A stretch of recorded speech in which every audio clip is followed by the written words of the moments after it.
ਵੀ ਕੋਈ ਵੀ ਜਿਹੜਾ ਹਿੰਦੂ ਵਿਅਕਤੀ ਆ ਉਹ ਇੱਕ ਤੋਂ ਵੱਧ ਵਿਆਹ ਨਹੀਂ ਕਰਾ ਸਕਦਾ। ਤਾਂ ਉਹਨਾਂ ਨੇ ਰੌਲਾ ਪਾਉਣਾ ਸ਼ੁਰੂ ਕੀਤਾ ਵੀ ਜੇ ਅਸੀਂ ਇੱਕ ਤੋਂ ਵੱਧ ਵਿਆਹ ਨਹੀਂ ਕਰਾ ਸਕਦੇ ਤਾਂ ਮੁਸਲਮਾਨ ਮਰਦ ਜਿਹੜੇ ਨੇ ਉਹ 4 ਵਿਆਹ ਕਿਵੇਂ ਕਰਵਾ ਸਕਦੇ। ਮੁਸਲਮਾਨ ਮਰਦਾਂ ਨੂੰ ਕਿਉਂਕਿ 4 ਵਿਆਹ ਦਾ ਅਧਿਕਾਰ ਹੈ ਤੇ ਮੁਸਲਮਾਨ ਮਰਦ ਜਿਹੜੇ ਨੇ ਉਹ 3 ਵਾਰੀ ਤਲਾਕ ਕਹਿ ਕੇ ਤਲਾਕ ਦੇ ਸਕਦੇ ਆ। ਉਹੀ ਚੀਜ਼ਾਂ ਉਹੀ ਅਧਿਕਾਰ ਜਿਹੜੇ ਨੇ ਉਹ ਹਿੰਦੂ ਮਰਦਾਂ ਨੂੰ ਕਿਉਂ ਨਹੀਂ ਗਏ? ਇੱਥੇ ਅਸਲ ਵਿੱਚ ਰੌਲਾ ਔਰਤਾਂ ਨੂੰ ਅਧਿਕਾਰ ਦੇਣ ਦਾ ਹੈ ਜਾਂ ਜਿਹੜੇ ਮਰਦਾਂ ਤੋਂ ਅਧਿਕਾਰ ਖੁੱਸ ਗਏ ਆ ਬਈ ਅਸੀਂ ਇੱਕ ਤੋਂ ਜ਼ਿਆਦਾ ਵਿਆਹ ਨਹੀਂ ਕਰ ਸਕਦੇ, ਰੌਲਾ ਉਹ ਹੈ ਜਾਂ ਅਸਲ ਵਿੱਚ ਔਰਤਾਂ ਨੂੰ ਅਧਿਕਾਰ ਦੇਣ ਦਾ ਰੌਲਾ? ਜਿਹੜਾ ਬੀਜੇਪੀ ਦਾ ਕੰਮ ਹੈ ਉਹ ਇਹ ਆ ਕਿ ਤੁਸੀਂ ਕਿਸ ਤਰ੍ਹਾਂ ਦੇ ਨਾਲ ਹਿੰਦੂਆਂ ਨੂੰ ਡਰਾਓ ਕਿ ਮੁਸਲਮਾਨਾਂ ਨੇ ਦੇਸ਼ ਤੇ ਕਬਜ਼ਾ ਕਰ ਲੈਣਾ ਹੈ, ਤੁਹਾਡੇ ਅਧਿਕਾਰ ਖੁੱਸ ਜਾਣਗੇ, ਤੁਹਾਨੂੰ ਨਾਗਰਿਕਤਾ ਦੇ ਅਧਿਕਾਰਾਂ ਤੋਂ ਵਾਂਝੇ ਕਰ ਦੇਣਗੇ ਤੇ ਸਾਰਿਆਂ ਨੂੰ ਮੁਸਲਮਾਨ ਬਣਾ ਦੇਣਗੇ। ਇੱਕ ਬਹੁਤ ਵੱਡਾ ਇੱਕ ਪਲਾਨਿੰਗ ਚੱਲ ਰਹੀ ਹੈ ਜਿਹਦੇ ਤਹਿਤ ਲਵ ਜਿਹਾਦ ਹੋ ਰਿਹਾ ਹੈ, ਜ਼ਮੀਨ ਜਿਹਾਦ ਹੋ ਰਿਹਾ ਹੈ। ਅੱਛਾ, ਮਤਲਬ ਸਰਕਾਰ ਰਿਉੜੀਆਂ ਵੰਡੀ ਜਾਂਦੀ ਹੈ ਵੀ ਤੁਹਾਨੂੰ ਵੀ ਬਾਹਰ ਰੱਖਾਂਗੇ, ਤੁਹਾਨੂੰ ਵੀ ਬਾਹਰ ਰੱਖਾਂਗੇ, ਤੇ ਫਿਰ ਅੰਦਰ ਕਿਹਨੂੰ ਰੱਖਣਾ? ਅੰਦਰ ਸਿਰਫ ਮੁਸਲਮਾਨਾਂ ਨੂੰ ਸਿਰਫ। ਭਾਰਤ ਇੱਕ ਬਹੁਭਾਸ਼ੀ, ਬਹੁ ਕਲਚਰਲ, ਬਹੁ ਧਰਮੀ ਦੇਸ਼ ਹੈ। ਇੱਥੇ ਤਰ੍ਹਾਂ ਤਰ੍ਹਾਂ ਦੇ ਸਮੱਸਿਆਵਾਂ, ਤਰ੍ਹਾਂ ਤਰ੍ਹਾਂ ਦੇ ਮਸਲੇ ਹਮੇਸ਼ਾ ਤੋਂ ਖੜੇ ਰਹਿੰਦੇ ਨੇ। ਪਿਛਲੇ ਦਿਨੀ ਜਦੋਂ ਭਾਰਤ ਦੇ ਪ੍ਰਧਾਨ ਮੰਤਰੀ ਨਰਿੰਦਰ ਮੋਦੀ ਅਮਰੀਕਾ ਦੀ ਯਾਤਰਾ ਤੇ ਗਏ ਤਾਂ ਉਹਨਾਂ ਨੂੰ ਕਈ ਤਰ੍ਹਾਂ ਦੇ ਸਵਾਲ ਕੀਤੇ ਗਏ।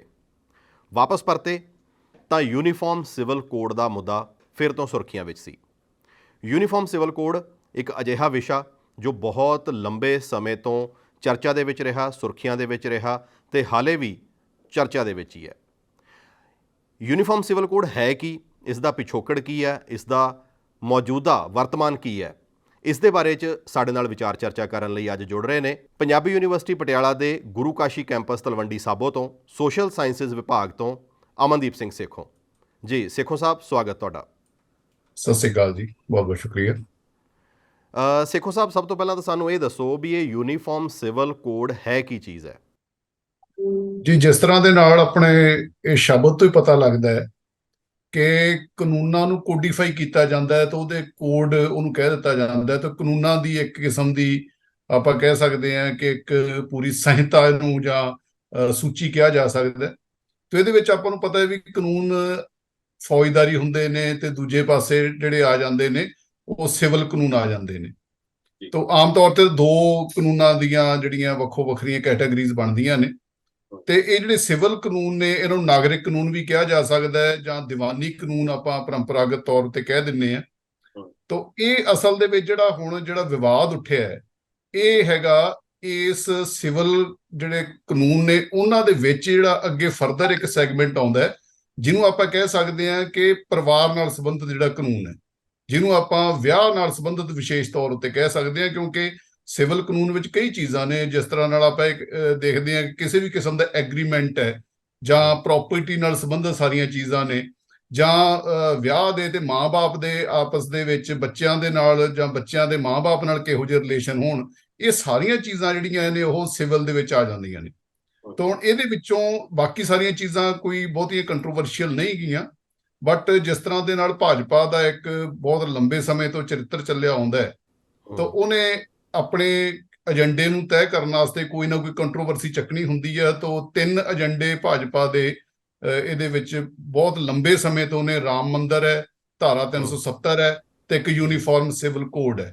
ਤਾਂ ਹੁਣ ਇਹ ਕਿਉਂਕਿ 2024 ਚ ਇਲੈਕਸ਼ਨ ਨੇ ਤਾਂ ਇੱਕ ਪੋਲਰਾਈਜ਼ ਕਰਨ ਵਾਸਤੇ, ਸਮਾਜ ਨੂੰ 2 ਧੜਿਆਂ 'ਚ ਵੰਡਣ ਵਾਸਤੇ ਇਹ ਇੱਕ ਮੁੱਦਾ ਜਿਹੜਾ ਹੈਗਾ ਯੂਨੀਫਾਰਮ ਸਿਵਲ ਕੋਡ ਦਾ ਹੁਣ ਜਿਹੜਾ ਉਛਾੜਿਆ ਗਿਆ, ਜਿਹਦੇ ਵਿੱਚ ਬੇਸਿਕਲੀ ਬਾਕੀ ਸਾਰੀਆਂ ਚੀਜ਼ਾਂ ਜਿਹੜੀਆਂ ਕਹੀਆਂ ਜਾ ਰਹੀਆਂ ਨੇ ਵੀ ਜਿਸ ਤਰ੍ਹਾਂ ਨਾਲ ਮੰਗ ਉੱਠੀ ਸੀ ਨਾਗਾਲੈਂਡ ਦੇ ਜਿਹੜੇ ਆਦੀਵਾਸੀ ਨੇ ਉਹਨਾਂ ਨੇ ਆਖਿਆ ਕਿ ਸਾਨੂੰ ਇਹ ਤੋਂ ਬਾਹਰ ਰੱਖਿਆ ਜਾਵੇ, ਜਾਂ ਕੁਝ ਹੋਰ ਜਿਹੜੇ ਆਦੀਵਾਸੀ ਨੇ ਉਹਨਾਂ ਨੇ ਆਖਿਆ ਵੀ ਸਾਨੂੰ ਬਾਹਰ ਰੱਖੋ। ਤਾਂ ਸਾਰਿਆਂ ਨੂੰ ਕਿਹਾ ਜਾ ਰਿਹਾ ਵੀ ਤੁਹਾਨੂੰ ਵੀ ਬਾਹਰ ਰੱਖਾਂਗੇ, ਤੁਹਾਨੂੰ ਵੀ ਬਾਹਰ ਰੱਖਾਂਗੇ, ਤਾਂ ਕਿਸੇ ਨੂੰ ਕੋਈ ਖਤਰਾ ਨਹੀਂ ਗਾ।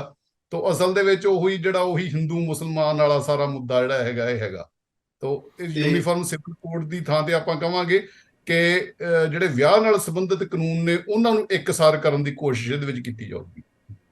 ਅੱਛਾ, ਮਤਲਬ ਸਰਕਾਰ ਰਿਉੜੀਆਂ ਵੰਡੀ ਜਾਂਦੀ ਹੈ ਵੀ ਤੁਹਾਨੂੰ ਵੀ ਬਾਹਰ ਰੱਖਾਂਗੇ, ਤੁਹਾਨੂੰ ਵੀ ਬਾਹਰ ਰੱਖਾਂਗੇ, ਤੇ ਫਿਰ ਅੰਦਰ ਕਿਹਨੂੰ ਰੱਖਣਾ? ਅੰਦਰ ਸਿਰਫ ਮੁਸਲਮਾਨਾਂ ਨੂੰ ਸਿਰਫ। ਤੇ ਫਿਰ ਇਹ ਯੂਨੀਫਾਰਮ ਕਿੱਧਰੋਂ ਹੋ ਗਿਆ?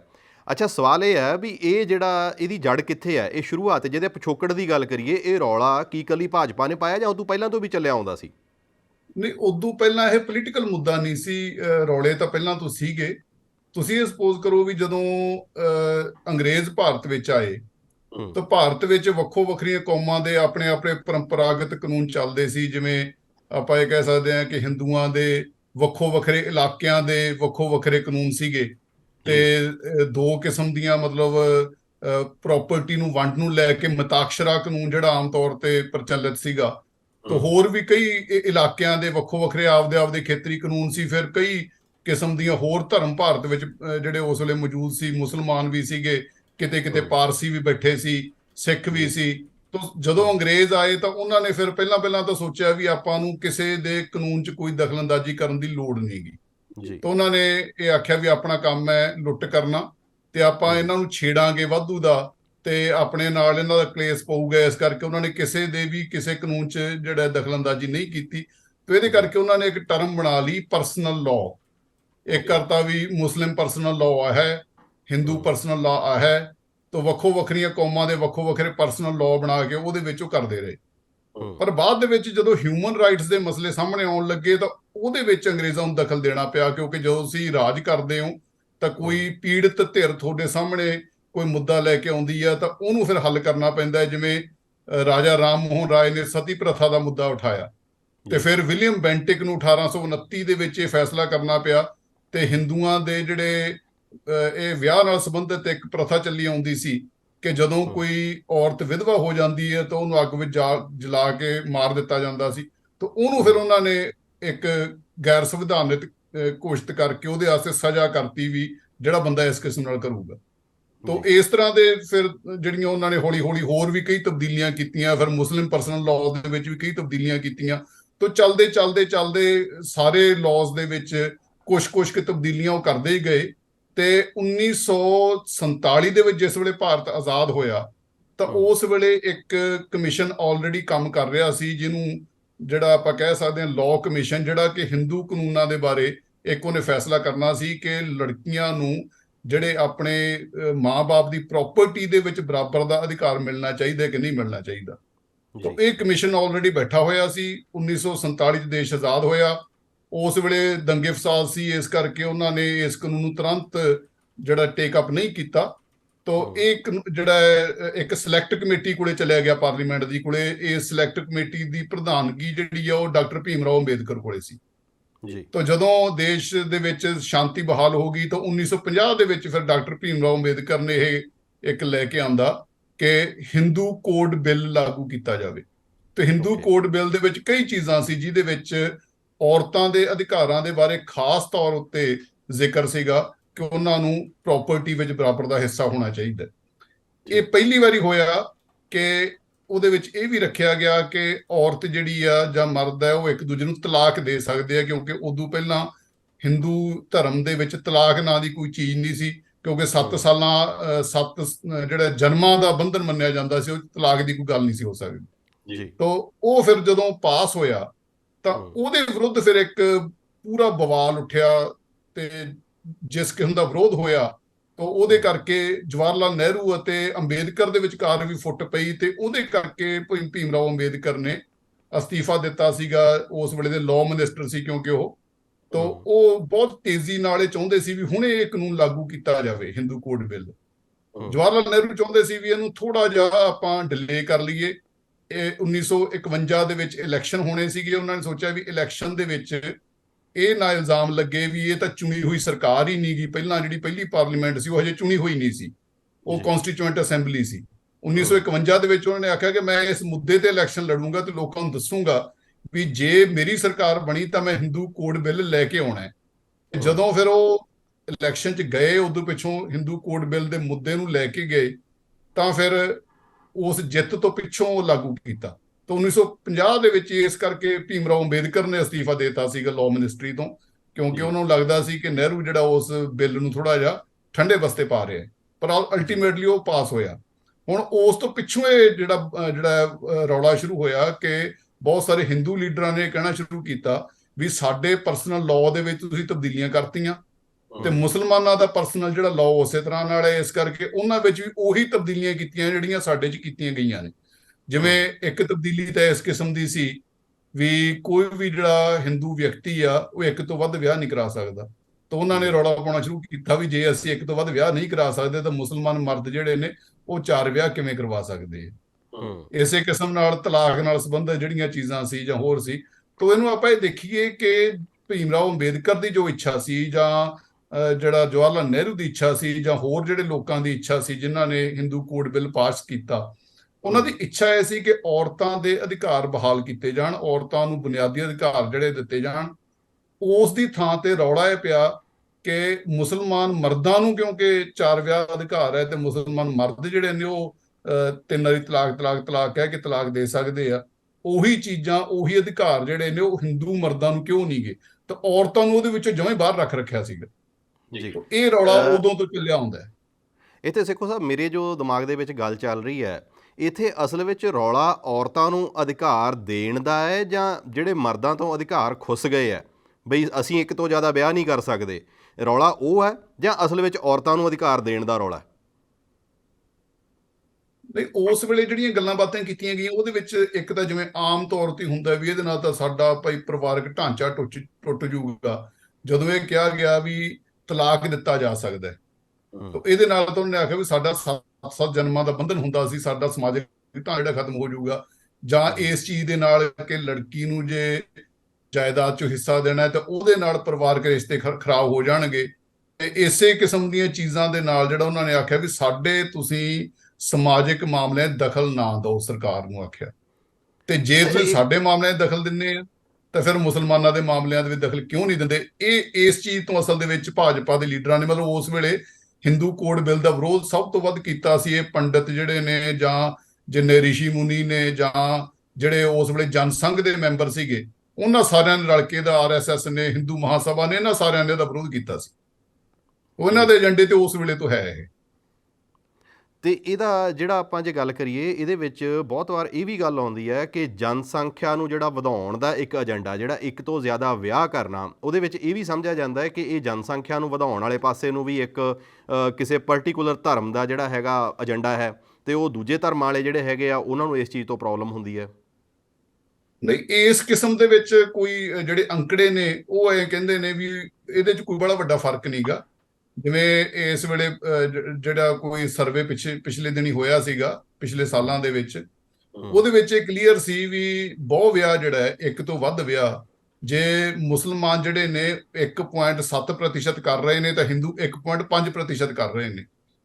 ਤਾਂ ਇਹ ਅੱਗੇ ਜਿਹੜਾ ਇੱਕ ਨੈਰੇਟਿਵ ਜਿਹੜਾ ਚਲਾਉਣ ਦਾ ਕੰਮ ਹੈ। ਅਸਲ ਦੇ ਵਿੱਚ ਜਿਹੜਾ ਬੀਜੇਪੀ ਦਾ ਕੰਮ ਹੈ ਉਹ ਇਹ ਆ ਕਿ ਤੁਸੀਂ ਕਿਸ ਤਰ੍ਹਾਂ ਦੇ ਨਾਲ ਹਿੰਦੂਆਂ ਨੂੰ ਡਰਾਓ ਕਿ ਮੁਸਲਮਾਨਾਂ ਨੇ ਦੇਸ਼ ਤੇ ਕਬਜ਼ਾ ਕਰ ਲੈਣਾ ਹੈ, ਤੁਹਾਡੇ ਅਧਿਕਾਰ ਖੁੱਸ ਜਾਣਗੇ, ਤੁਹਾਨੂੰ ਨਾਗਰਿਕਤਾ ਦੇ ਅਧਿਕਾਰਾਂ ਤੋਂ ਵਾਂਝੇ ਕਰ ਦੇਣਗੇ ਤੇ ਸਾਰਿਆਂ ਨੂੰ ਮੁਸਲਮਾਨ ਬਣਾ ਦੇਣਗੇ। ਇੱਕ ਬਹੁਤ ਵੱਡਾ ਇੱਕ ਪਲਾਨਿੰਗ ਚੱਲ ਰਹੀ ਹੈ ਜਿਹਦੇ ਤਹਿਤ ਲਵ ਜਿਹਾਦ ਹੋ ਰਿਹਾ ਹੈ, ਜ਼ਮੀਨ ਜਿਹਾਦ ਹੋ ਰਿਹਾ ਹੈ, ਇੱਥੇ ਤੱਕ ਨੌਕਰੀ ਜਿਹਾਦ ਹੋ ਰਿਹਾ ਹੈ। ਇਸ ਕਿਸਮ ਦੀਆਂ ਗੱਲਾਂ ਜਿਹੜੀਆਂ ਨੇ ਉਹ ਵੱਖੋ ਵੱਖਰੇ ਚੈਨਲਾਂ ਤੋਂ, ਵੱਖੋ ਵੱਖਰੇ ਮੀਡੀਆ ਹਾਊਸਿਸ ਤੋਂ ਲਗਾਤਾਰ ਜਿਹੜੀਆਂ ਉਹ ਕੀਤੀਆਂ ਜਾ ਰਹੀਆਂ ਨੇ ਤੇ ਲੋਕਾਂ ਨੂੰ ਡਰਾਇਆ ਜਾਵੇ। ਇਹੀ ਚੀਜ਼ਾਂ ਪੰਜਾਬ 'ਚ ਵੀ ਹੋਈ ਜਾਂਦੀਆਂ ਨੇ, ਦੇਖੋ ਤੁਸੀਂ। ਸੋ ਅਕਸਰ ਇਹ ਹੁੰਦਾ ਹੈ ਵੀ ਜਿਹੜੀਆਂ ਬਹੁ ਗਿਣਤੀਆਂ ਨੇ ਉਹਨਾਂ ਨੂੰ ਡਰਾਇਆ ਜਾਂਦਾ ਹੈ ਵੀ ਤੁਹਾਡੇ ਅਧਿਕਾਰ ਜਿਹੜੇ ਨੇ ਉਹ ਮਾਈਨੋਰਟੀਜ਼ ਖਾ ਜਾਣਗੀਆਂ। ਇਸੇ ਕਿਸਮ ਦਾ ਸਿਨੈਰੀਓ ਆਪਾਂ ਦੇਖਿਆ ਵੀ ਜਿਸ ਤਰ੍ਹਾਂ ਦੇ ਨਾਲ ਜਰਮਨੀ ਦੇ ਵਿੱਚ ਹਿਟਲਰ ਨੇ ਯਹੂਦੀਆਂ ਦੇ ਬਾਰੇ ਕਹਿ ਕੇ ਜਰਮਨ ਲੋਕਾਂ ਨੂੰ ਡਰਾਇਆ ਸੀਗਾ ਵੀ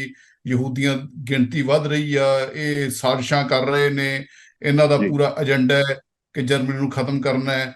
ਤਾਂ ਉਸ ਕਿਸਮ ਦੀਆਂ ਗੱਲਾਂ ਬਾਤਾਂ ਜਿਹੜੀਆਂ ਨੇ ਉਹ ਸੋਸ਼ਲ ਮੀਡੀਆ ਦੇ ਰਾਹੀਂ, WhatsApp ਗਰੁੱਪਾਂ ਦੇ ਰਾਹੀਂ ਹਿੰਦੂਆਂ ਦੇ ਮਨਾਂ ਦੇ ਵਿੱਚ ਮੁਸਲਮਾਨਾਂ ਦੇ ਬਾਰੇ ਇੱਕ ਡਰ ਪੈਦਾ ਕੀਤਾ ਜਾ ਰਿਹਾ ਹੈ। ਤਾਂ ਇੱਕ ਏਜੰਡਾ ਇਸ ਕਿਸਮ ਦਾ ਬੀਜੇਪੀ ਦਾ ਚੱਲਦਾ ਹੈ। ਜਿਵੇਂ ਆਪਾਂ ਪਹਿਲਾਂ ਗੱਲ ਕਰ ਰਹੀ ਸੇਖੋਂ ਸਾਹਿਬ ਕਿ ਜਿਹੜਾ 1950-51 ਦੀਆਂ ਇਲੈਕਸ਼ਨਸ ਦੇ ਵਿੱਚ ਚਲੋ ਇਸ ਨੂੰ ਮੁੱਦਾ ਬਣਾਉਣ ਦੀ ਜਿਹੜੀ ਕੋਸ਼ਿਸ਼ ਕੀਤੀ ਗਈ, ਜੇ ਆਪਾਂ ਗੱਲ ਕਰਦੇ ਹਾਂ ਇਹਨੂੰ ਹਿੰਦੂ ਧਿਰਾਂ ਨੇ ਜਿਹੜਾ ਹੈਗਾ, ਜਿਹੜੀਆਂ ਹਿੰਦੂ ਓਰੀਐਂਟਡ ਜਿਹੜੀਆਂ ਪੋਲੀਟੀਕਲ ਪਾਰਟੀਆਂ, ਉਹਨਾਂ ਦਾ ਮੇਨਲੀ ਇਹ ਮੁੱਦਾ ਹੈ। ਅਤੇ ਜਿਹੜੀਆਂ ਹਿੰਦੂ ਪੋਲੀਟੀਕਲ ਪਾਰਟੀਆਂ ਹੈਗੀਆਂ, ਇਹਨਾਂ ਦਾ ਉਭਾਰ ਜਿਹੜਾ ਹੈਗਾ ਉਹ ਬਹੁਤ ਲੇਟ ਜਾ ਕੇ ਆਉਂਦਾ। ਇਸ ਚੀਜ਼ ਦਾ ਫਿਰ ਤੁਸੀਂ ਇਹਦੇ ਵਿੱਚ ਕੀ ਰੋਲ ਦੇਖਦੇ ਹੋ? ਜੀ, ਇਹ ਬਹੁਤ ਇੰਟਰਸਟਿੰਗ ਇੱਕ ਕੁਐਸਚਨ ਹੈ ਤੁਹਾਡਾ, ਕਿਉਂਕਿ 1950 ਦੇ ਦੌਰ ਦੇ ਵਿੱਚ ਬੜਾ ਰੌਲਾ ਜਿਹੜੀ ਹੈ ਇਹਨਾਂ ਨੇ ਪਾਇਆ ਸੀਗਾ। ਹਿੰਦੂ ਮਹਾਸਭਾ ਨੇ, RSS ਨੇ ਇਸ ਦੇ ਹਿੰਦੂ ਕੋਡ ਬਿੱਲ ਦੇ ਵਿਰੋਧ ਵਿੱਚ। ਪਰ ਉਸ ਵੇਲੇ ਲੋਕਾਂ ਨੇ ਕੋਈ ਗੱਲ ਇਹਨਾਂ ਦੀ ਸੁਣੀ ਨਹੀਂ ਸੀ ਤੇ ਮੈਂਡੇਟ ਜਿਹੜਾ ਉਹ ਦਿੱਤਾ ਸੀ ਜਵਾਹਰ ਲਾਲ ਨਹਿਰੂ ਨੂੰ ਕਿ ਤੁਸੀਂ ਇਹ ਬਣਾ ਸਕਦੇ ਹੋ। ਬਟ ਬਾਅਦ ਦੇ ਵਿੱਚ ਚੱਲਦੇ ਹੋਏ ਜਿਸ ਤਰ੍ਹਾਂ ਨਾਲ ਕਾਂਗਰਸ ਦੀ ਪੋਲਿਟਿਕਸ ਚੱਲੀ ਹੈ, ਉਹਨਾਂ ਨੇ ਜਿਸ ਤਰ੍ਹਾਂ ਦੇ ਨਾਲ ਫਤਵੇ ਜਾਰੀ ਕਰਵਾਉਣੇ ਸ਼ੁਰੂ ਕੀਤੇ ਮੌਲਵੀਆਂ ਤੋਂ ਵੋਟਾਂ ਪਵਾਉਣ ਵਾਸਤੇ, ਜੀ ਉਹਨੇ ਇੱਕ ਇਸ ਕਿਸਮ ਦੀ ਸੈਂਸ ਹਿੰਦੂਆਂ ਦੇ ਵਿੱਚ ਕ੍ਰੀਏਟ ਕਰਨੀ ਸ਼ੁਰੂ ਕੀਤੀ ਕਿ ਮੁਸਲਿਮ ਜਿਹੜੇ ਨੇ ਐਨ ਬਲਾਕ ਜਾ ਕੇ ਇੱਕੋ ਥਾਂ ਤੇ ਵੋਟਾਂ ਪਾਉਂਦੇ ਆ ਤੇ ਹਿੰਦੂ ਸਮਾਜ ਵੰਡਿਆ ਹੋਇਆ। ਇਸ ਚੀਜ਼ ਨੂੰ ਬੀਜੇਪੀ ਨੇ ਬੜਾ ਪ੍ਰਚਾਰਿਆ ਤੇ ਇੱਕ ਦੌਰ ਇਹੋ ਜਿਹਾ ਆਇਆ 1984 ਤੋਂ ਪਿੱਛੋਂ, ਜਿਸ ਵੇਲੇ ਹਿੰਦੂਆਂ ਨੂੰ ਇੱਕ ਕਿਸਮ ਦੇ ਨਾਲ ਸੋਲੀਡੈਰਿਟੀ ਜਿਹੜੀ ਆ ਉਹ ਕ੍ਰੀਏਟ ਹੋ ਗਈ, ਜਿਹਦੇ ਵਿੱਚ ਬਹੁਤ ਵੱਡਾ ਰੋਲ ਇੰਦਰਾ ਗਾਂਧੀ ਦੀ ਉਸ ਪਾਲਿਸੀ ਦਾ ਵੀ ਸੀ, ਜਿਹਦੇ ਵਿੱਚ ਸਿੱਖਾਂ ਨੂੰ ਦੁਸ਼ਮਣ ਬਣਾ ਕੇ ਪੇਸ਼ ਕੀਤਾ ਗਿਆ, ਐਂਟੀ ਨੈਸ਼ਨਲ ਆਖਿਆ ਗਿਆ। ਤਾਂ ਉਹਦੇ ਨਾਲ ਇੱਕ ਹਿੰਦੂ ਸੋਲੀਡੈਰਿਟੀ ਕੰਸੋਲੀਡੇਸ਼ਨ ਜਿਹੜਾ ਹੋਣ ਲੱਗ ਪਿਆ। ਇੰਦਰਾ ਗਾਂਧੀ ਜਦੋਂ ਸੀਨ ਤੋਂ ਗਾਇਬ ਹੋ ਗਈ ਤਾਂ ਉਹਦੀ ਥਾਂ ਤੇ ਜਿਹੜਾ ਬੰਦਾ ਆਇਆ ਉਹ ਰਾਜੀਵ ਗਾਂਧੀ ਸੀ। ਉਹ ਇੱਕ ਕਿਸਮ ਦਾ ਨੌਸਿਖੀਆ ਲੀਡਰ ਸੀ, ਜਿਹਨੂੰ ਕੋਈ ਬਹੁਤੀ ਜਾਣਕਾਰੀ ਹੈ ਨਹੀਂ ਸੀ ਪੋਲਿਟਿਕਸ ਦੀ। ਤੇ ਉਹਨੇ ਕੁਝ ਗਲਤੀਆਂ ਕੀਤੀਆਂ, ਜਿਨ੍ਹਾਂ ਵਿੱਚੋਂ ਇੱਕ ਵੱਡੀ ਗਲਤੀ ਜਿਹੜੀ ਉਹਨੇ ਕੀਤੀ, ਯੂਨੀਫਾਰਮ ਸਿਵਲ ਕੋਡ ਵਾਲੇ ਮਸਲੇ ਉੱਤੇ ਸ਼ਾਹਬਾਨੋ ਕੇਸ ਇੱਕ ਆਇਆ ਸੀਗਾ, ਜਿਹਦੇ ਵਿੱਚ ਇੱਕ ਔਰਤ ਨੇ ਆਪਣੇ ਪਤੀ ਦੇ ਵਿਰੁੱਧ ਮੇਨਟੇਨੈਂਸ ਦਾ ਮੁਕੱਦਮਾ ਕੀਤਾ ਸੀ। ਉਹਦੇ ਪਤੀ ਨੇ ਉਹਨੂੰ ਤਲਾਕ ਦੇਤਾ, ਉਹਨੇ ਆਖਿਆ ਮੈਨੂੰ ਮੇਨਟੇਨੈਂਸ ਦਿੱਤੀ ਜਾਵੇ। ਤੇ ਜਦੋਂ ਸੁਪਰੀਮ ਕੋਰਟ ਨੇ ਫੈਸਲਾ ਕਰਤਾ ਕਿ ਵਿਧਵਾ ਔਰਤ ਜਿਹੜੀ ਇਹ ਔਰਤ ਹੈ ਜਿਹੜੀ ਕਿ ਇਸ ਵੇਲੇ ਤਲਾਕਸ਼ੁਦਾ ਹੈ ਤੇ ਇਹਨੂੰ ਹੋਰ ਕੋਈ ਕਮਾਈ ਦਾ ਜ਼ਰੀਆ ਹੈ ਨਹੀਂ, ਤਾਂ ਉਹਨੂੰ ਉਹਦਾ ਪਤੀ ਮੇਨਟੇਨੈਂਸ ਦੇਊਗਾ। ਬਟ ਇਸ ਸੁਪਰੀਮ ਕੋਰਟ ਦੇ ਆਰਡਰ ਦੇ ਵਿਰੁੱਧ ਪਾਰਲੀਮੈਂਟ ਦੇ ਵਿੱਚ ਇੱਕ ਮਤਾ ਜਿਹੜਾ ਪਾਸ ਕੀਤਾ ਗਿਆ, ਕਾਨੂੰਨ ਪਾਸ ਕੀਤਾ ਗਿਆ ਤੇ ਸੁਪਰੀਮ ਕੋਰਟ ਦੇ ਇਸ ਨੂੰ ਉਲਟ ਦਿੱਤਾ ਗਿਆ ਕਿ ਮੁਸਲਮਾਨਾਂ ਦਾ ਜਿਹੜਾ ਅਧਿਕਾਰ ਹੈ ਉਹਨੂੰ ਪ੍ਰੋਟੈਕਟ ਕਰਨ ਵਾਸਤੇ ਦੇਖੋ ਸੁਪਰੀਮ ਕੋਰਟ ਦੀਆਂ ਵੀ ਜਿਹੜੀਆਂ ਧੱਜੀਆਂ ਉਡਾਤੀਆਂ ਕਾਂਗਰਸ ਸਰਕਾਰ ਨੇ। ਤਾਂ ਜਦੋਂ ਇਸ ਕਿਸਮ ਦਾ ਪ੍ਰਚਾਰ ਹੋਇਆ ਤਾਂ ਰਾਜੀਵ ਗਾਂਧੀ ਡਰ ਗਿਆ, ਫਿਰ ਉਹਨੇ ਉਲਟਾ ਜਾ ਕੇ ਹਿੰਦੂਆਂ ਨੂੰ ਖੁਸ਼ ਕਰਨ ਵਾਸਤੇ ਰਾਮ ਮੰਦਿਰ ਦਾ ਇੱਕ ਤਾਲਾ ਖੋਲਣ ਵਾਲਾ ਕੰਮ ਕਰਤਾ। ਉਹਦੀ ਵੀ ਜ਼ਰੂਰਤ ਉਹਨੂੰ ਹੈ ਨਹੀਂ ਸੀ ਅਸਲ ਦੇ ਵਿੱਚ। ਤਾਂ ਦੋਨੇ ਜਿਹੜੀਆਂ ਬਲੰਡਰ ਨੇ ਇਹ ਰਾਜੀਵ ਗਾਂਧੀ ਦੇ ਕੀਤੇ ਹੋਏ, ਇਹ ਦੋਨਾਂ ਬਲੰਡਰਸ ਨੇ ਜਿਹੜਾ ਇੱਕ ਜਿੰਨ ਬਾਹਰ ਕੱਢਿਆ ਬੋਤਲ ਦੇ ਵਿੱਚੋਂ, ਜਿਹਨੂੰ ਅੱਜ ਕੱਲ ਆਪਾਂ ਹਿੰਦੂਤਵਾਦ ਦੀ ਪੋਲਿਟਿਕਸ ਕਹਿੰਦੇ ਆ, ਜਿਹਦੀ ਝੰਡਾ ਪ੍ਰਦਾਰ ਜਿਹੜਾ ਮੋਦੀ ਇਸ ਵੇਲੇ ਆ, ਬੀਜੇਪੀ RSS ਹੈ। ਤੇ ਇਹਨਾਂ ਨੂੰ ਜਿਹੜੀ ਸ਼ਹਿ ਦਿੱਤੀ ਉਹ ਸਾਰੀ ਕਾਂਗਰਸ ਦੀ ਉਸ ਪੋਲਿਟਿਕਸ ਨੇ ਦਿੱਤੀ, ਜਿਹੜੀ ਕਿ ਕਮਿਊਨਲ ਸੀਗੀ ਆਪਣੇ ਆਪ ਵਿੱਚ। ਜਿਹੜਾ ਇਹ ਬੋਤਲ ਦੇ ਵਿੱਚੋਂ ਜਿੰਨ ਕੱਢਿਆ ਗਿਆ ਤਾਂ ਫਿਰ ਉਹ ਜਿੰਨ ਜਿਹੜਾ ਸੀ ਉਹ ਬੋਤਲ ਦੇ ਵਿੱਚੋਂ ਨਿਕਲ ਕੇ ਜਿਹਨੇ ਉਹਨੂੰ ਬਾਹਰ ਕੱਢਿਆ ਸੀ ਉਸੇ ਨੂੰ ਹੀ ਖਾ ਵੀ ਗਿਆ। ਜੀ ਜੀ ਬਿਲਕੁਲ। ਤੇ ਜੇ ਆਪਾਂ ਗੱਲ ਕਰੀਏ ਆਪਾਂ ਮੌਜੂਦਾ ਸਮੇਂ ਦੇ ਵਿੱਚ ਹੁਣ ਜਿਹੜਾ ਇਹ ਸਾਰਾ ਜੇ ਆਪਾਂ ਕਹੀਏ ਰੌਲਾ ਦੁਬਾਰਾ ਉੱਠਿਆ, ਹੁਣ ਫਿਰ ਸੁਰਖੀਆਂ ਦੇ ਵਿੱਚ ਹੈ ਤੇ ਪੂਰਾ ਗਰਮ ਆ ਮੁੱਦਾ ਇਸ ਵੇਲੇ। ਮੌਜੂਦਾ ਕੰਟੈਂਸ਼ਨ ਦੇ ਜਿਹੜੇ ਪੁਆਇੰਟ ਹੈਗੇ ਆ, ਮੌਜੂਦਾ ਝਗੜੇ ਦਾ ਜਿਹੜਾ ਤੁਸੀਂ ਰੂਪ ਦੇਖਦੇ ਹੋ, ਉਹਦੇ ਤੇ ਕੋਈ ਤੁਹਾਡੀ ਟਿੱਪਣੀ? ਉਹਦੇ ਤੇ ਮੈਨੂੰ ਇਹ ਲੱਗਦਾ ਹੈ ਵੀ ਪਹਿਲੀ ਗੱਲ ਤਾਂ ਇਹ ਹੈ ਵੀ ਬੀਜੇਪੀ ਦਾ ਕਿਸੇ ਵੀ ਤਰ੍ਹਾਂ ਮੁਸਲਿਮ ਔਰਤਾਂ ਦੇ ਪੱਖ ਪੂਰਨ ਦਾ ਕੋਈ ਇਰਾਦਾ ਨਹੀਂਗਾ। ਉਹਦਾ ਮਕਸਦ ਹੈ ਜਿਹੜਾ 2024 ਦੇ ਚੋਣਾਂ ਜਿੱਤਣਾ। ਉਹਦੇ ਕਰਕੇ ਇਹਨੇ ਜਿਹੜਾ ਹੈਗਾ ਇਹ ਮੁੱਦਾ ਦੁਬਾਰਾ ਚੁੱਕਿਆ ਤੇ ਇਹ ਪੋਲਰਾਈਜ਼ ਕਰਨ ਵਾਸਤੇ ਆ ਕਿ ਜਦੋਂ ਕਾਂਗਰਸ ਜਾਂ ਹੋਰ ਧਿਰਾਂ ਜਿਹੜੀਆਂ ਨੇ ਉਹ ਇਹਦਾ ਵਿਰੋਧ ਕਰਨਗੀਆਂ ਤਾਂ ਉਹਦੇ ਨਾਲ ਇਹ ਦਰਸਾਊਗੀ ਬੀਜੇਪੀ ਹਿੰਦੂ ਸਮਾਜ ਨੂੰ ਵੀ ਦੇਖੋ ਇਹ ਮੁਸਲਮਾਨ ਪੱਖੀ ਨੇ, ਮੁਸਲਮਾਨਾਂ ਦੇ ਪੱਖ ਵਿੱਚ ਨੇ ਤੇ ਅਸੀਂ ਇੱਕ ਇਹੋ ਜਿਹਾ ਕਾਨੂੰਨ ਲੈ ਕੇ ਆਉਣਾ ਚਾਹੁੰਦੇ ਹਾਂ ਜਿਹੜਾ ਕਿ ਮੁਸਲਿਮ ਔਰਤਾਂ ਦੇ ਅਧਿਕਾਰਾਂ ਦੀ ਰੱਖਿਆ ਕਰਦਾ ਹੈ। ਬਟ ਅਸਲ ਦੇ ਵਿੱਚ ਬੀਜੇਪੀ ਮੁਸਲਿਮ ਔਰਤਾਂ ਦੇ ਅਧਿਕਾਰਾਂ ਦੇ ਪੱਖ ਵਿੱਚ ਤਾਂ ਹੈ ਨਹੀਂ ਗੀ। ਬਟ ਮੇਰਾ ਖਿਆਲ ਇਹ ਹੈ ਕਿ ਕੁਝ ਕੁ ਚੀਜ਼ਾਂ ਜਿਹੜੀਆਂ ਨੇ ਉਹ ਮੁਸਲਿਮ ਔਰਤਾਂ ਦੇ ਅਧਿਕਾਰਾਂ ਵਾਸਤੇ ਹੋਣੀਆਂ ਚਾਹੀਦੀਆਂ ਨੇ। ਮੁਸਲਿਮ ਜਿਹੜੇ ਪਰਸਨਲ ਲਾ ਨੇ ਉਹਨਾਂ ਦੇ ਵਿੱਚ ਕੁਛ ਨਾ ਕੁਛ ਤਬਦੀਲੀਆਂ ਇਹੋ ਜਿਹੀਆਂ ਜ਼ਰੂਰੀ ਨੇ, ਕਿਉਂਕਿ ਇਹ ਗੱਲ ਹੈ ਕਿ ਆਪਾਂ ਗੱਲ ਕਰਦੇ ਹਾਂ ਮਿਨੋਰਿਟੀ ਰਾਈਟਸ ਦੀ, ਤਾਂ ਜਦੋਂ ਆਪਾਂ ਘੱਟ ਗਿਣਤੀਆਂ ਦੇ ਰਾਈਟਸ ਦੀ ਗੱਲ ਕਰਦੇ ਹਾਂ ਤਾਂ ਘੱਟ ਗਿਣਤੀਆਂ ਦੇ ਅੰਦਰ ਜਿਹੜੀਆਂ ਕਮਜ਼ੋਰ ਧਿਰਾਂ ਨੇ ਕੀ ਉਹਨਾਂ ਦੇ ਅਧਿਕਾਰਾਂ ਦੀ ਰੱਖਿਆ ਨਹੀਂ ਹੋਣੀ ਚਾਹੀਦੀ? ਜੇ ਘੱਟ ਗਿਣਤੀਆਂ ਨੇ ਤੇ ਘੱਟ ਗਿਣਤੀਆਂ ਦੇ ਵਿੱਚ ਔਰਤਾਂ ਨੇ ਜਿਹੜੀਆਂ ਕਿ ਜਿਹੜੇ ਪਿੱਤਰ ਸੱਤਾ ਵਾਲੇ ਸਮਾਜ ਦੇ ਅਧੀਨ ਰਹਿ ਰਹੀਆਂ ਨੇ, ਉਹਨਾਂ ਦੇ ਅਧਿਕਾਰ ਪੁਰਸ਼ਾਂ ਤੋਂ ਘੱਟ ਨੇ। ਤਾਂ ਜੇ ਕੋਈ ਕਾਨੂੰਨ ਇਹੋ ਜਿਹਾ ਬਣਦਾ ਹੈ ਜਾਂ ਕੇਂਦਰ ਸਰਕਾਰ ਬਣਾਉਂਦੀ ਆ ਜਿਹਦੇ ਨਾਲ ਕਿ ਉਹਨਾਂ ਦੇ ਅਧਿਕਾਰਾਂ ਦੀ ਰੱਖਿਆ ਹੁੰਦੀ ਹੋਵੇ, ਤਾਂ ਉਹ ਕਾਨੂੰਨ ਦਾ ਵਿਰੋਧ ਕਰਨਾ ਜਿਹੜਾ ਹੈ ਉਹ ਰਾਜਨੀਤਿਕ ਗਲਤ ਪੈਂਤੜਾ ਕਾਂਗਰਸ ਦਾ ਜਾਂ ਕਿਸੇ ਵੀ ਧਿਰ ਦਾ ਹੋਊਗਾ। ਇਹ ਮੇਰਾ ਖਿਆਲ ਹੈ ਕਿ ਇਸ ਕਾਨੂੰਨ ਦਾ ਜੇ ਇਸ ਰੂਪ ਦੇ ਵਿੱਚ ਬੀਜੇਪੀ ਲੈ ਕੇ ਆਉਂਦੀ ਆ ਕਿ ਜਿਹਦੇ ਨਾਲ ਕਿ ਮੁਸਲਿਮ ਔਰਤਾਂ ਨੂੰ ਕੁਝ ਵੱਧ ਅਧਿਕਾਰ ਮਿਲਣ, ਉਹਨਾਂ ਦੇ ਜਿਹੜਾ ਪਰਿਵਾਰਕ ਜੋ ਉਹਨਾਂ ਦੀ ਪੋਜੀਸ਼ਨ ਹੈ ਇਸ ਵੇਲੇ ਤਲਾਕ ਨੂੰ ਲੈ ਕੇ ਜਾਂ 4 ਵਿਆਹ ਕਰਾਉਣ ਦੇ ਅਧਿਕਾਰ ਨੂੰ ਲੈ ਕੇ, ਜੇ ਉਹ ਸੁਰੱਖਿਅਤ ਹੁੰਦੀ ਆ ਤਾਂ ਉਸ ਦਾ ਸਮਰਥਨ ਕਰਨਾ ਚਾਹੀਦਾ ਹੈ। ਕਿਉਂਕਿ ਇਸ ਵੇਲੇ ਜਿਹੜਾ ਇਸ ਮੁੱਦੇ ਨੂੰ ਰਾਈਜ਼ ਕਰਨ ਦਾ ਮੁੱਦਾ ਜਿਹੜਾ ਬਣਨ ਨਹੀਂ ਹੈ। ਮੇਰਾ ਤਾਂ ਖਿਆਲ ਹੈ ਵੀ ਕਾਂਗਰਸ, ਸਮਾਜਵਾਦੀ ਪਾਰਟੀ, ਆਮ ਆਦਮੀ ਪਾਰਟੀ, ਜਿੰਨੀਆਂ ਪਾਰਟੀਆਂ ਨੇ ਹੁਣ ਬੀਜੇਪੀ ਦੇ ਹੱਥਾਂ ਵਿੱਚ ਨਾ ਖੇਡਣ, ਕਿਉਂਕਿ ਬੀਜੇਪੀ ਦੀ ਇੱਛਾ ਇਹ ਹੋਊਗੀ ਕਿ ਉਹ ਆਪਦੇ ਆਪ ਨੂੰ ਇਸ ਮੁੱਦੇ ਦਾ ਵਿਰੋਧ ਕਰਦੇ ਹੋਏ ਇੱਕ ਵਾਰੀ ਮੁਸਲਮਾਨਾਂ ਦੇ ਪੱਖ 'ਚ ਖੜੀਆਂ ਦਿਸਣ ਤੇ ਉਹਦੇ ਨਾਲ ਬੀਜੇਪੀ ਇਹਨਾਂ ਵਿਰੁੱਧ ਪ੍ਰਚਾਰ ਕਰ ਸਕੇ ਤੇ ਇੱਕ ਵੰਡ ਪਾਊ ਰਾਜਨੀਤੀ ਕਰਕੇ 2024 ਦੀਆਂ ਚੋਣਾਂ ਜਿੱਤ ਸਕੇ। ਜੀ। ਤੇ ਜਿਵੇਂ ਤੁਸੀਂ ਘੱਟ ਗਿਣਤੀਆਂ ਦੀ ਗੱਲ ਕੀਤੀ, ਜਦੋਂ ਘੱਟ ਗਿਣਤੀਆਂ ਦੀ ਗੱਲ ਆਉਂਦੀ ਆ ਤਾਂ ਇੱਥੇ ਆਪਾਂ ਨੂੰ ਗੱਲ ਕਰਨੀ ਵੀ ਚਾਹੀਦੀ ਹੈ ਕਿ ਸਿੱਖਾਂ ਦਾ ਇਹਦੇ 'ਤੇ ਸਟੈਂਡ ਆ ਜਿਹੜਾ ਉਹ ਥੋੜ੍ਹਾ ਜਿਹਾ ਵਿਰੋਧੀ ਸੁਰ ਵਾਲਾ ਹੈ ਇਸ ਪਰਟੀਕੂਲਰ ਮੁੱਦੇ ਨੂੰ ਲੈ ਕੇ। ਇਸ ਨੂੰ ਤੁਸੀਂ ਕਿਵੇਂ ਦੇਖਦੇ ਹੋ? ਸਿੱਖਾਂ ਦਾ ਵਿਰੋਧ ਇਸ ਮਾਮਲੇ ਦੇ ਉੱਤੇ ਕੀ ਇਸ਼ਾਰਾ ਕਰਦਾ ਹੈ? ਹਾਂ, ਇਹ ਬਹੁਤ ਇੰਪੋਰਟੈਂਟ ਇੱਕ ਕੁਐਸਚਨ ਹੈਗਾ, ਕਿਉਂਕਿ ਆਮ ਤੌਰ ਤੇ ਇਹ ਲੱਗਦਾ ਹੈ ਹਰੇਕ ਜਿਹੜੀ ਧਿਰ ਹੈ, ਚਾਹੇ ਉਹ ਬਹੁ ਗਿਣਤੀ ਹੈ ਚਾਹੇ ਘੱਟ ਗਿਣਤੀ ਆ, ਉਹਨੂੰ ਲੱਗਦਾ ਹੈ ਕਿ ਸਾਡੇ ਪਰਿਵਾਰਕ ਜਿਹੜੇ ਰੀਤੀ ਰਿਵਾਜ ਨੇ ਉਹਨਾਂ ਨੂੰ ਕਾਨੂੰਨ ਵਿੱਚ ਜਗ੍ਹਾ ਮਿਲਣੀ ਚਾਹੀਦੀ ਹੈ। ਤੋ ਜਿਸ ਤਰ੍ਹਾਂ ਦੇ ਨਾਲ ਵਿਆਹ ਕਰਨ ਦਾ ਇੱਕ ਢੰਗ ਜਿਹੜਾ ਹੈ ਸਿੱਖਾਂ ਦੇ ਵਿੱਚ ਹੈ, ਆਨੰਦ ਕਾਰਜ ਦੇ ਰਾਹੀਂ ਵਿਆਹ ਹੁੰਦਾ ਹੈ, ਜਾਂ ਜਿਹੜੀਆਂ ਕੋਈ ਵੀ ਮਰਗ ਦੀਆਂ ਰੀਤੀ ਰਿਵਾਜ ਨੇ ਉਹ ਵੱਖਰੇ ਨੇ, ਉਹਨਾਂ ਨੂੰ ਕਾਨੂੰਨੀ ਮਾਨਤਾ ਮਿਲਣੀ ਚਾਹੀਦੀ ਹੈ ਤੇ ਮਿਲੀ ਹੋਈ ਆ।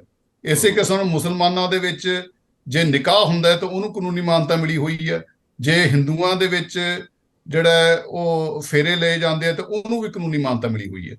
ਤੋ ਇਸ ਤਰ੍ਹਾਂ ਦੇ ਨਾਲ ਵੱਖੋ ਵੱਖਰੀਆਂ ਜਿਹੜੀਆਂ ਪਹਿਚਾਣਾਂ ਨੇ, ਉਹਨਾਂ ਦੇ ਜੋ ਰੀਤੀ ਰਿਵਾਜ ਨੇ ਉਹਨਾਂ ਨੂੰ ਤਾਂ ਕਾਨੂੰਨ ਦੇ ਵਿੱਚ ਪਹਿਲਾਂ ਤੋਂ ਮਾਨਤਾ ਮਿਲੀ ਹੋਈ ਹੈ। ਮੇਰਾ ਨਹੀਂ ਖਿਆਲ ਵੀ ਉਹਨੂੰ ਕਿਸੇ ਕਿਸਮ ਦਾ ਕੋਈ ਖਤਰਾ ਹੋਊਗਾ।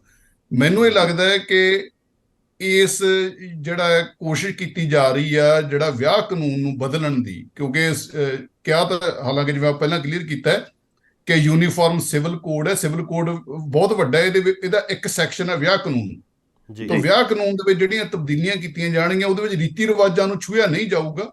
ਉਹਦੇ ਵਿੱਚ ਕੋਸ਼ਿਸ਼ ਇਹ ਹੋਣੀ ਚਾਹੀਦੀ ਹੈ ਕਿ ਜਿੱਥੇ ਕਿਤੇ ਤੁਹਾਡੇ ਜਿਹੜੇ ਪਰਸਨਲ ਲਾਜ਼ ਨੇ ਉਹ ਔਰਤਾਂ ਦੇ ਫੰਡਾਮੈਂਟਲ ਰਾਈਟਸ ਨਾਲ ਟਕਰਾਉਂਦੇ ਹੋਣ। ਔਰਤਾਂ ਦੇ ਕੀ ਮਤਲਬ, ਦੇਸ਼ ਦੇ ਕਿਸੇ ਵੀ ਨਾਗਰਿਕ ਦੇ ਫੰਡਾਮੈਂਟਲ ਰਾਈਟਸ ਦੇ ਨਾਲ ਜੇ ਤੁਹਾਡੇ ਮਿਨੋਰਟੀ ਰਾਈਟਸ ਟਕਰਾਉਂਦੇ ਹੋਣ ਤਾਂ ਉਹਦੇ ਵਿੱਚ ਫੰਡਾਮੈਂਟਲ ਰਾਈਟਸ ਜਿਹੜੇ ਨੇ ਉਹ ਪ੍ਰਵੇਲ ਕਰਨੇ ਚਾਹੀਦੇ ਨੇ। ਮੰਨ ਲਓ ਕੱਲ ਨੂੰ ਇਹ ਕੋਈ ਕਹਿਣ ਲੱਗ ਪਵੇ ਕਿ ਸਾਡੇ ਹਿੰਦੂ ਧਰਮ ਤੇ ਜਾਤੀ ਪ੍ਰਥਾ ਹੈ, ਤਾਂ ਅੱਜ ਕੱਲ ਅਸੀਂ ਦੁਬਾਰਾ ਤੋਂ ਛੂਆਛੂਤ ਜਿਹੜੀ ਉਹਨੂੰ ਪ੍ਰੈਕਟਿਸ ਕਰਨਾ ਹੈ, ਤਾਂ ਉੱਥੇ ਇੱਕ ਬੰਦੇ ਦੇ ਫੰਡਾਮੈਂਟਲ ਰਾਈਟਸ ਦਾ ਜਿਹੜਾ ਘਾਣ ਹੋ ਰਿਹਾ ਹੋਵੇ ਤਾਂ ਉੱਥੇ ਧਰਮ ਦੀਆਂ ਜਿਹੜੀਆਂ ਪੁਰਾਣੀਆਂ ਗੱਲਾਂ ਨੇ ਉਹ ਛੱਡਣਾ ਪਊਗਾ।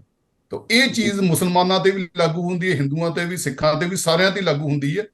ਤਾਂ ਇਸ ਗੱਲ ਦੇ ਵਿੱਚ ਮੇਰਾ ਇਹ ਖਿਆਲ ਹੈ ਵੀ ਜਿੱਥੇ ਕਿਤੇ ਚਾਹੇ ਉਹ ਮੁਸਲਿਮ ਔਰਤਾਂ ਦਾ ਮਸਲਾ ਹੋਵੇ, ਚਾਹੇ ਉਹ ਆਦੀਵਾਸੀ ਔਰਤਾਂ ਦਾ ਮਸਲਾ ਹੋਵੇ, ਜੇ ਔਰਤਾਂ ਦੇ ਫੰਡਾਮੈਂਟਲ ਰਾਈਟਸ ਆਦੀਵਾਸੀ ਨੂੰ ਮਿਲਣ ਵਾਲੇ ਅਧਿਕਾਰਾਂ ਕਰਕੇ ਵੀ ਉਹਨਾਂ ਨੂੰ ਜਿਹੜਾ ਕੁਚਲਿਆ ਜਾ ਰਿਹਾ ਹੈ ਕਿਤੇ, ਜੇ ਆਦੀਵਾਸੀ ਸਮਾਜ ਦੇ ਵਿੱਚ ਬਹੁ ਵਿਆਹ ਦੀ ਪ੍ਰਥਾ ਹੈ ਕਿਤੇ ਇਹੋ ਜੀ, ਤਾਂ ਉਹਨੂੰ ਵੀ ਜਿਹੜਾ ਹੈਗਾ ਉਹ ਖਤਮ ਕਰਨਾ ਚਾਹੀਦਾ।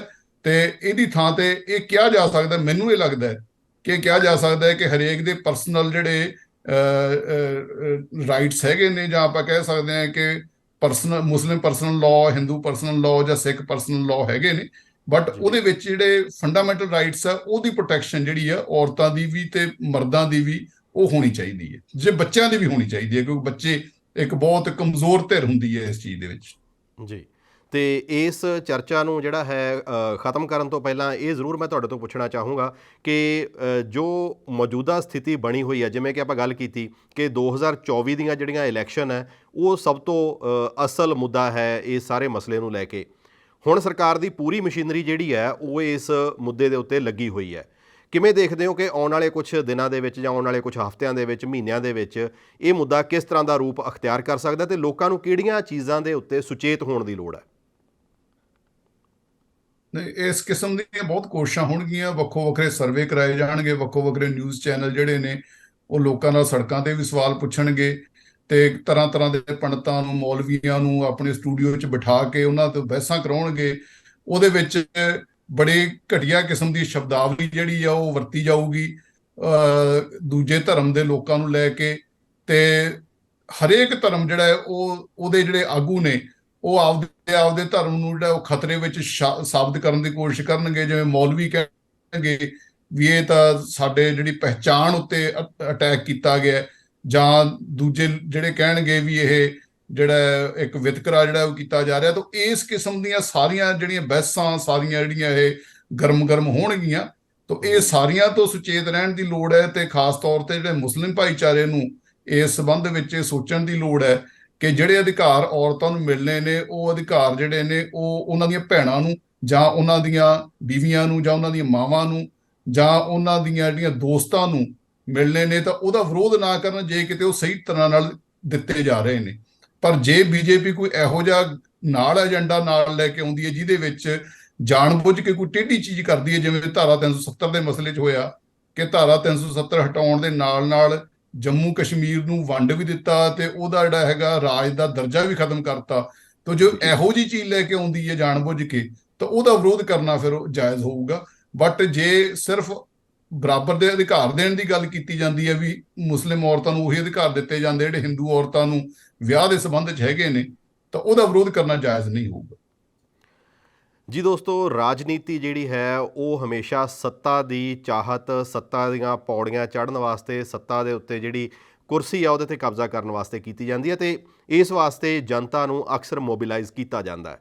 ਸਾਡੇ ਲਈ ਜ਼ਰੂਰੀ ਇਹ ਆ ਕਿ ਅਸੀਂ ਆਪਣੀ ਜਾਣਕਾਰੀ ਨੂੰ ਪੁਖਤਾ ਕਰੀਏ ਅਤੇ ਉਹਨਾਂ ਜਾਣਕਾਰੀਆਂ 'ਤੇ ਚੱਲਦੇ ਹੋਏ ਅਸੀਂ ਇੱਕ ਮਜ਼ਬੂਤ ਸਮਾਜ ਵਜੋਂ ਵਿਚਰਦੇ ਹੋਏ ਆਪਣੀਆਂ ਆਪਸੀ ਜਿਹੜੇ ਵਖਰੇਵੇਂ ਆ ਉਹਨਾਂ ਤੋਂ ਪਰੇ ਹਟਦੇ ਹੋਏ ਰਾਜਨੀਤੀ ਨੂੰ ਸਿਰਫ ਰਾਜਨੀਤੀ ਰਹਿਣ ਦੇਈਏ ਅਤੇ ਆਪਸੀ ਜਿਹੜਾ ਭਾਈਚਾਰਾ ਹੈ ਉਹ ਜਿਉਂਦਾ ਤਿਉਂ ਬਰਕਰਾਰ ਰਹੇ। ਅੱਜ ਦੀਆਂ ਇਹਨਾਂ ਸਾਰੀ ਚਰਚਾ ਦੇ ਵਿੱਚ ਭਾਗ ਲੈਣ ਲਈ ਸੇਖੋਂ ਸਾਹਿਬ ਆਪ ਜੀ ਦਾ ਬਹੁਤ ਬਹੁਤ ਸ਼ੁਕਰੀਆ। ਸ਼ੁਕਰੀਆ।